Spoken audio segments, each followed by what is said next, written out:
Super 6 માં હવે વાત કરીશું અન્ય મુદ્દાની। દુનિયા હવે એઆઈના સહારે આગળ વધી રહી છે, ત્યારે ટેકનોલોજીમાં અમદાવાદનું ફાયર વિભાગ પણ ક્યાંક પાછળ નથી। એવા અદ્ભુત રોબોટ વસાવ્યા છે જે દરેક મુશ્કેલ કામ કરી દેશે આસાન।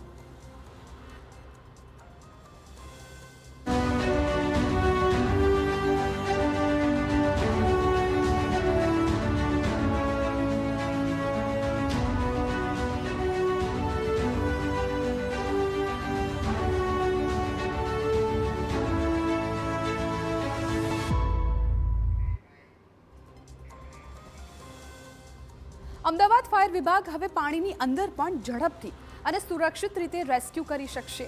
લાંબા સમયથી જે ટેકનોલોજીની જરૂરિયાત હતી તે હવે પૂર્ણ થઈ છે। અમદાવાદ ફાયર વિભાગે અત્યાધુનિક deep tracker under water robot ખરીદ્યા, જે જીવ બચાવવાથી લઈને મૃતદેહ શોધવાની કામગીરી કરશે। પાણીની અંદર જઈને રેસ્ક્યુ, શોધખોળ અને ભારે કામગીરી કરનાર ડીપ ટ્રેકર રોબોટ હવે અમદાવાદ ફાયર વિભાગનો ભાગ બની ગયો।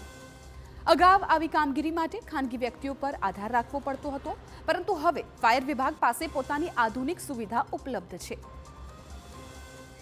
અમદાવાદ ઈસ્ટ અને અમદાવાદ વેસ્ટ એમ બે ભાગમાં આ રોબોટને સ્ટેન્ડ બાય રાખવામાં આવ્યા છે।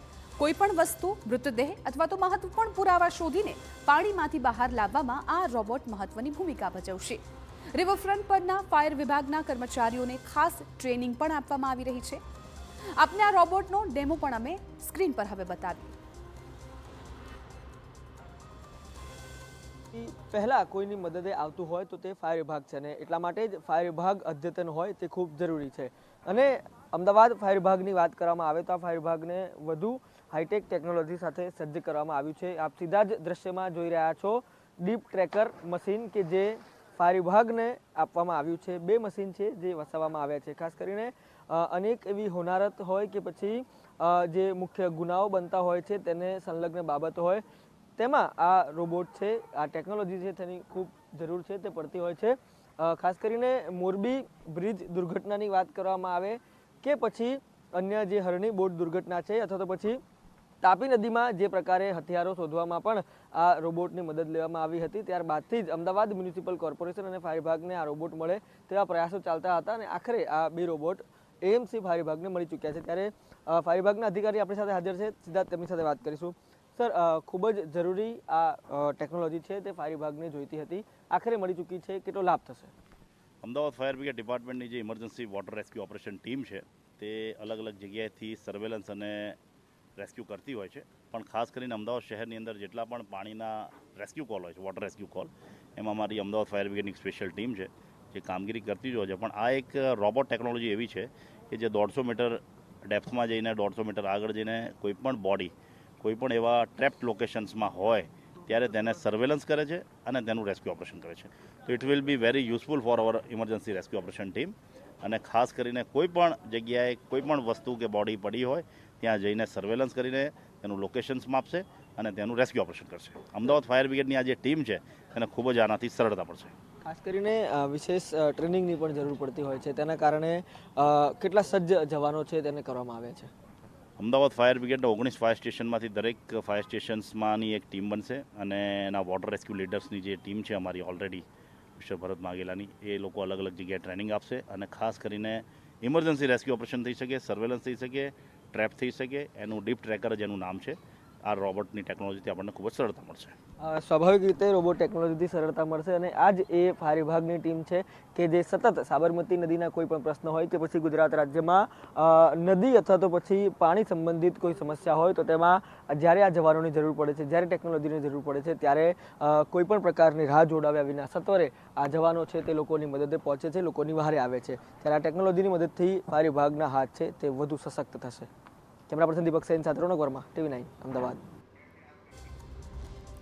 આપને કહીએ દઈએ કે આ રોબોટ પડકારજનક રેસ્ક્યુ ઓપરેશન, રાતના સમયે આવતી મુશ્કેલી અને કલાકોના વિલંબની સમસ્યા પણ દૂર કરશે।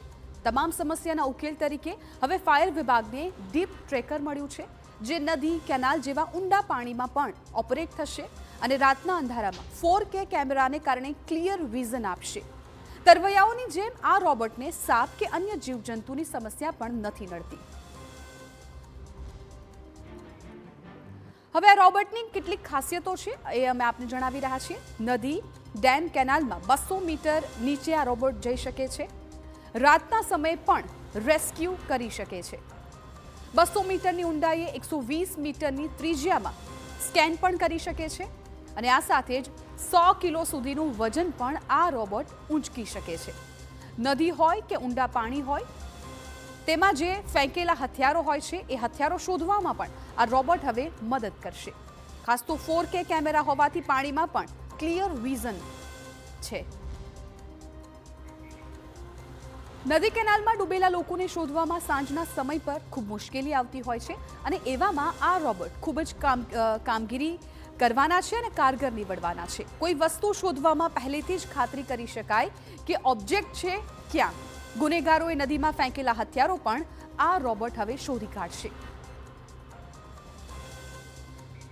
આ રોબોટ મોટી મુસીબતોમાં કામ આવે છે, જેમ કે મોરબીમાં દુર્ઘટના બાદ એનડીઆરએફની બચાવ કામગીરી માટે પણ હાઈટેક ડીપ ટ્રેકર મશીનની મદદ લેવામાં આવી હતી. આ સાથે સાબરમતી નદીમાંથી મોબાઈલ શોધવામાં પણ મદદ લેવાઈ હતી. હવે વર્ષ 2021નો પણ એક કિસ્સો આપણે સંભળાવીએ કે જ્યાં વર્ષ 2021માં એનડીઆરએફ સાથે રણજીત સાગર ડેમમાંથી મૃતદેહ શોધવામાં પણ રોબોટની મદદ લેવામાં આવી હતી. તો આ તરફ પાટણમાં પણ અંડર વોટર સર્ચ દરમિયાન પણ પોલીસે આ રોબોટની મદદ લીધી હતી. એટલે આ રોબોટ હવે પારસમણી સાબિત થવાનું છે. મહત્વનું છે કે 15 એપ્રિલ 2025ના રોજ TV9 ગુજરાતીએ અંડર વોટર રોબોટની જરૂરિયાત અંગે અહેવાલ પણ પ્રસારિત કર્યો હતો.